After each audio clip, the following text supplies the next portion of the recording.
Okay, I guess this will be like a part two. I had to stop the other video.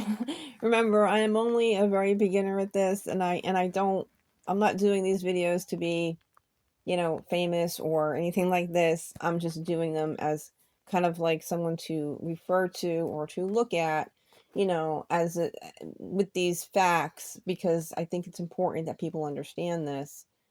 And as I said, for people if they want to know about this disorder, because this disorder is running rampant today. It is running rampant, and there are a lot of people out there that are like this. Okay, and if you come across one, it's good to know, this what to do. Okay, so closure with the narcissist, as I said before, does it exist?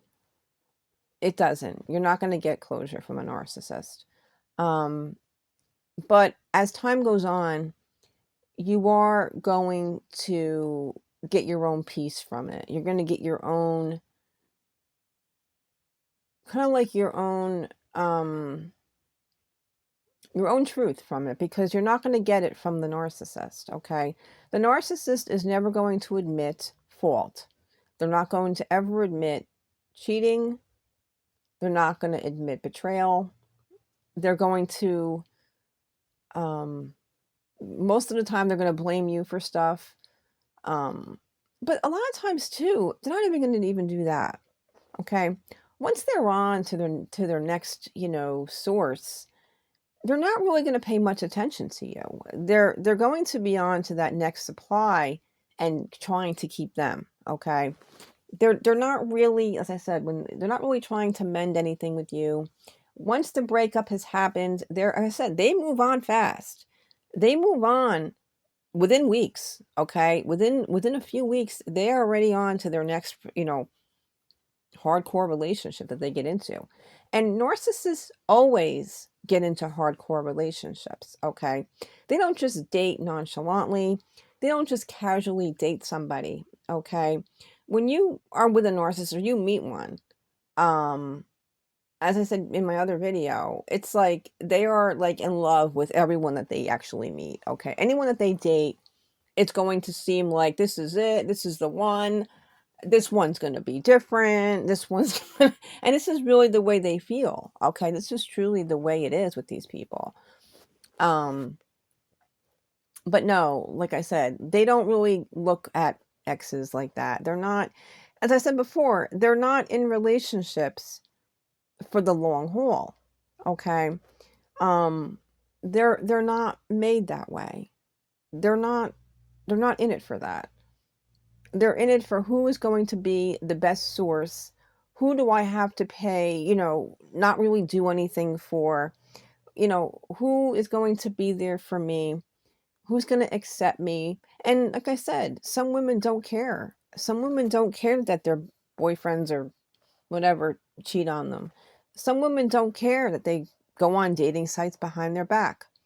Some don't really give a shit. They're just happy to have someone, okay? They're not really they don't really care about stuff like that. Okay. Not every woman demands respect. Not every woman demands loyalty. Some are just, they're just happy to have anyone. The same thing goes with men too. You know, I don't want to call them pushovers, but for some people, that's just not important to them. You know, they just overlook it, or they see it, but they don't say anything because they don't want to break up with that person, and they will kind of, tolerate bad behavior. And there are a lot of people like that, both men and women, just because they're just desperate and happy to have anybody. So they will put up with it. For me, I'm not that way. I'm definitely not desperate, and I definitely will not tolerate disrespect and cheating and lying and all the other stuff that goes along with these people. But until you really know that's what's happening, and like I said, it starts off with a pattern, and you're going to see these patterns with these people. There's going to be a pattern. That's really the main, that's what I saw. That was like my when the red flag started to go off, I started to see patterns here. And the pattern usually starts when you start to feel the downfall of a relationship with one of these people. As I said, it's going to be kind of like you're going to notice that something is wrong, something is off with them, but you're not going to be able to put your finger on it. Okay. Something is going to be changing though. It's going to be a change in the relationship. Whether it's maybe a new friend has come along, they start maybe spending time, doing things with someone that you don't know. They might just speak of them, but you've never met them. A lot of times these people, as I said, I think they have like secret lives, okay? Even it doesn't matter how close you are with them. There's things that you're not going to know about these people because they don't want you to know, and they're not going to talk about it. Narcissists are very secretive, okay? They're very secretive and they don't tell you the whole story. They leave out key points.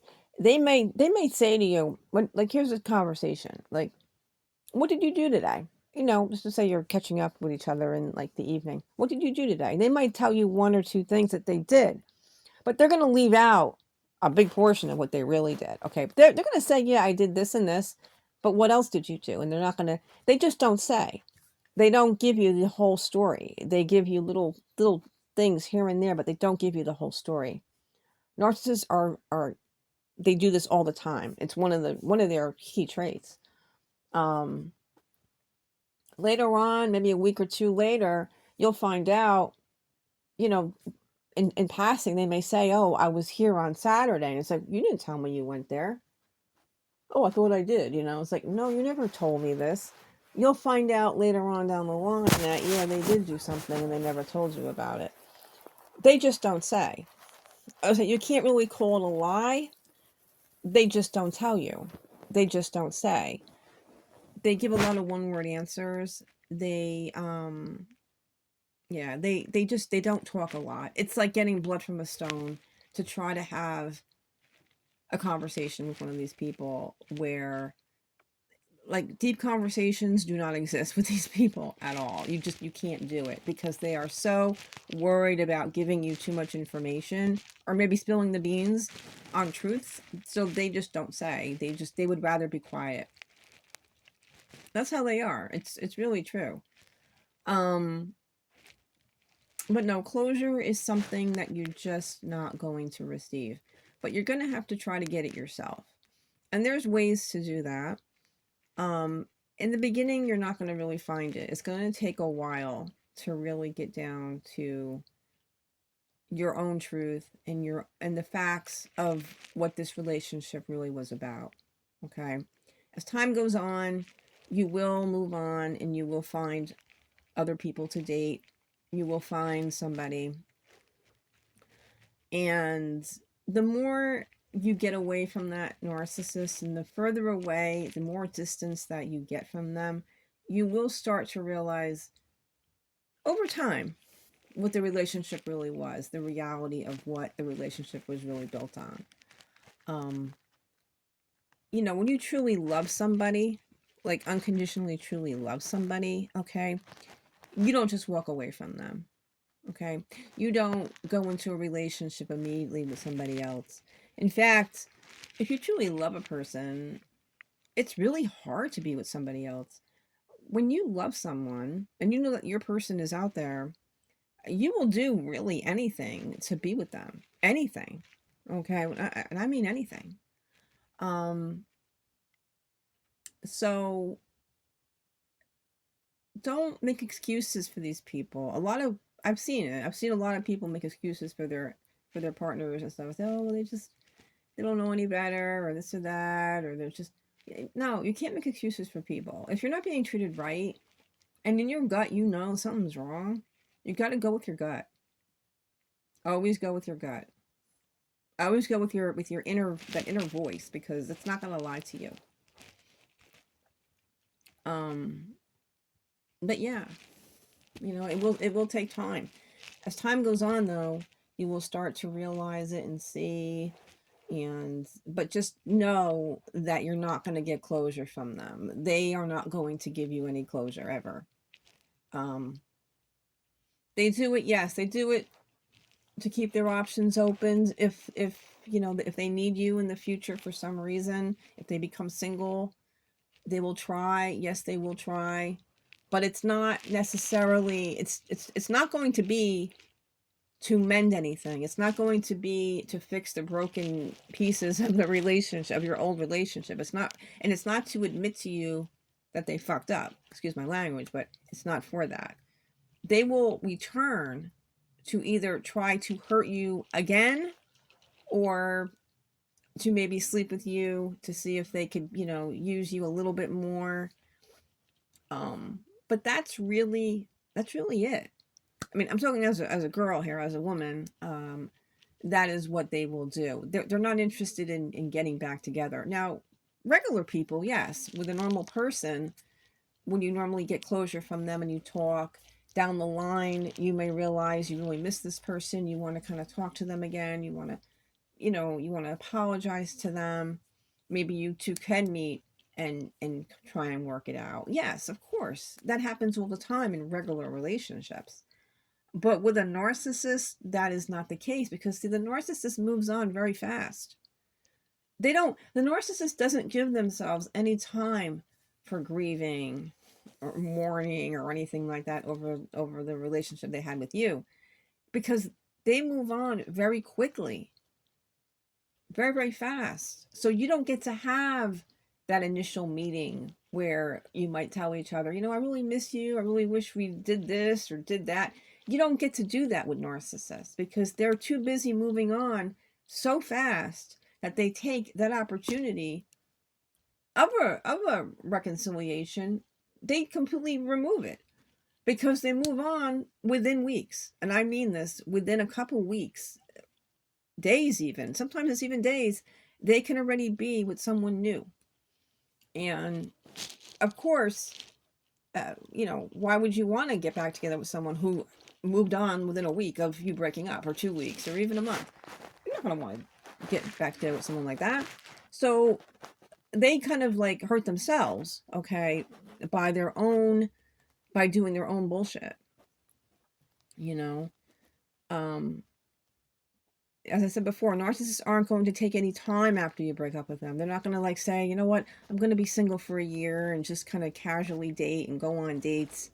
I don't want to get in. No, that's not what they do. That is not what they do. They get into full-fledged hardcore. They bring them in. They move them in with them. This is what they do. They do this with everyone that they date. Okay, with every single person that they go out with. Okay, how can you possibly want to live and have a live-in relationship with everyone that you date? That's impossible.